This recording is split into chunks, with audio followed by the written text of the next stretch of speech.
Hi, my name is David McLeod. In the late 1990s, as I started to do my personal growth work, I began to learn how some parts of my psyche had become detached or lost.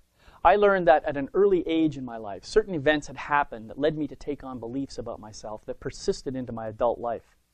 Those beliefs, for the most part, turned out to be quite disempowering. And because I had taken them on at such a young age, most of them stayed tucked away in my unconscious mind.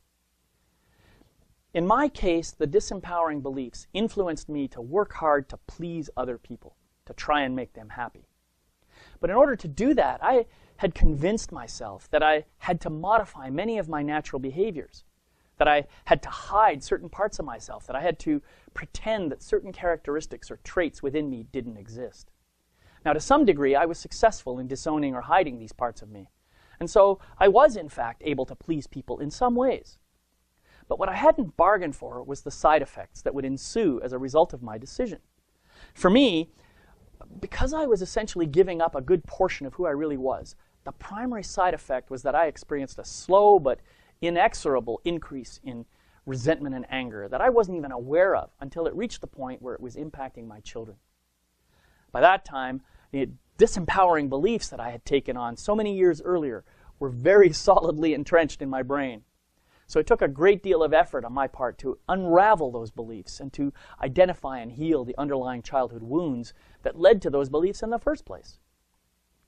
It was that deep work that brought me consciously into contact with my shadows for the first time. Now, initially, I had a lot of fear about doing that deep shadow work. My main concern was that people would really see my dark side and that they would hate me. But what really surprised me was that people didn't judge me harshly or avoid me. Instead, they actually seemed to draw closer to me.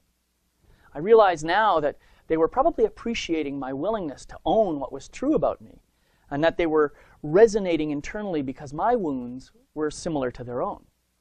The other thing that amazed me about this powerful work was that I discovered that every single shadow I uncovered and healed held some wonderful blessings and truths about me that I had hidden away or forgotten about so long ago. It was thrilling for me to be able to reclaim those gifts and to reintegrate them into my life. So now, all these years later, after having visited some very dark places within myself and having healed some very old wounds, I no longer fear my shadow the way I did before.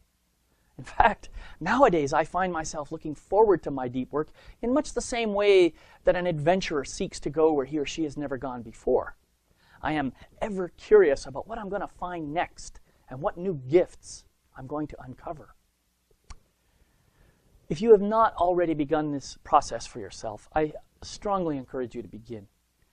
May you develop a sense of excitement and adventure about healing and integrate all of your shadow parts, so that you are complete unto yourself, and so that you can express and experience the fullness of who you really are, all the time, without regret. I wish you love and blessings on your continuing journey.